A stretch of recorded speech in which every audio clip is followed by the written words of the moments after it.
weeks of contesting the series north of the border, the cars and stars of the SCCA's World Challenge Series are south of the Mason-Dixon line for only the second time in 1994. One of the most beautiful road race venues anywhere, Road Atlanta, about an hour northeast of the city of Atlanta, Georgia. Hi, everyone. Welcome. Cooper in the Dieline Chevrolet. Neil Hanneman, you just met him a moment ago, in the Eagle. Second row, Willie Lewis and Lou Gelati, another of the Chevrolets, will line up in those positions. Joe Varde, another Camaro driver, and Chris Neville in row 3. Paul Armstrong, the third of the Archer Brothers Eagles. Kermit Upton in the first of the BMWs in the fourth row. Lance Stewart and Keith Mitchell make up row 5. Sylvain Tremblay and Terry Borchler in row 6. The pace car about to head in. David Lapham and Rick Fairbanks in the 7th row. Rick Moskalik in a Porsche and Alan Chevier in the 8th row. Albert Mirko and Rick DeLorio, and in the 10th row, Michael Holt and Skip Morella. Green flag is out at Road Atlanta. Great to have you with us on Prime. And we are underway, and Bill Cooper has his hands full with a couple of the Eagles down into turn 1. Well, I'll tell you, that's impressive right now. You got 3 wide racing going into 1. There was a good example of engine parity. You had a small turbocharged engine that was able to take the lead over cubic inches of Chevrolet. North American Touring Car Championship underway. First for these cars in this new format. These are the old Category B World Challenge cars running alone here at Road Atlanta this weekend. We'll see the A and C category cars a little bit later on. The field fanning out now through the S's, beginning the first lap. An hour-long event here at Road Atlanta today as we get a look at that Porsche 968 under the Kelly Moss stable working his way up. Meantime, Willie Lewis has established a nice lead here down into the 12th turn. These are really impressive little cars. You would normally think that a Camaro would be able to take the jump. Right here is where they're going out of the back straight, though. Now, let's see what the Camaro can do against the Turbo. He should be able to draft behind him a little bit, but again, the Eagle looks particularly strong. That's very impressive. Willie Lewis doing a great job here in the early going in the Archer Brothers car. Longest straight stretch here at Road Atlanta, and really a place where you find out how strong your car is. Yeah, I think what's going to happen maybe now, you're going to watch Neil Hanneman, who is tucked right in behind that Camaro, just through the dip. There's the fastest part of the course right there. Now watch Hanneman, see if he can slot up the inside. Maybe, no, he can't. He's not close enough to try an out-braking maneuver. And in fact, the Camaro following Hanneman has closed up substantially on him. That is the car of Lou Gelati, currently third in the point standings. Then we see Joe Varde in car number 58, rounding out the top 5 as we complete the second lap here this afternoon.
Welcome back to Road Atlanta. Rick Benjamin, Bill Adam, Chris McClure with you today on Prime. Here's how they stack up in the North American Touring Car Championship. The top 10 early in the going today in Road Atlanta. What a battle for the lead we have witnessed. Joe Varde in the white Chevrolet, car number 58 out in front. Willie Lewis in car number 33, the Eagle Talon out of the Archer Brothers stables right behind. Those two drivers have drawn away from everyone else. We're going to show you now what sort of battles have been going on here these past several laps. Now here is Varde in the white car making a move inside Lewis to take the lead going down into turn one. This is almost the opposite of what you would expect. You would think that the Talon, which is a lighter car, would have exceptionally good braking, should be able to outdo the Camaro. But right now, Joe Varde is driving the wheels off that thing. Here they're on the back straight, again, where you think the Camaro and its cubic inches would have an advantage. Look at the Talon. Pulls out alongside because Varde did not get a good run on the straight. Pulls along and passes him again. So just a sensational battle. So they've been trading the lead back and forth. And subsequent to the sequence we just showed you, Varde recaptured the lead. Lewis all over him, though, and those two lead cars have pulled away from the rest of the pack. And I'm beginning to wonder just how much of a waiting game maybe Willie Lewis is playing with that Eagle, because as we watch these two cars exit the corners, you'll see the Camaro frequently is up on the curbs. He is using all of the roadway and more. In fact, he is closed right up here, but usually Varde has been able to carry his braking so deep. Once again, he does it right there. You can see it does not give the Talon an opportunity to get by under braking. And Varde, look, right to the edge of the track. He is just driving it. And we've run 11 laps here so far. Is that enough time for Varde, for example, to have used up his tires or get close to that point? Normally, it would not be, except at the Road Atlanta track. This place is so fast with so many long corners.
Welcome back to the North American Touring Car Round here at Road Atlanta. Prime, Rick Benjamin, Bill Adam, Chris McClure with you today.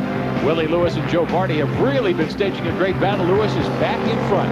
His teammate Adam in third, and Cooper and Gelati, coupled with the Chevrolet drivers, battling for fourth and fifth. Chris Neville also in the thick of that race. He is sixth. Lance Stewart, Kevin Upton in the BMW, Paul Armstrong and Terry Porchler, your top 10. Sylvain Tremblay, Keith Mitchell, David Lapham, Fairbanks, and Alan Chevier, the top 15.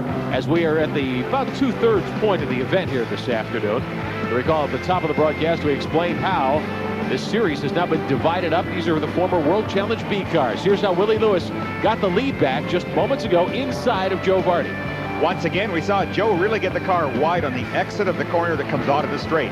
He was unable to carry a great deal of momentum out there, and it made it relatively easy for the Talon to pull along past him. So Lewis has reestablished the lead about 4 or 5 car lengths now ahead of Joe Varde in that white number 58 car, that Chevrolet Camaro, but Varde's hardly giving up at this stage. No, he doesn't. He really doesn't have a problem that if the car is suffering some sort of deficiency, he does not try and back off and save the car. He just makes an automatic compensation for it and keeps driving as hard as he can. We'll see occasional little puffs of smoke coming out of his car under braking because he is right on the limit of adhesion. Just really keep doing an outstanding job. Look at some of these finishes this year. And these are overall finishes. In the former way these events were run with the A, B, and C category cars together.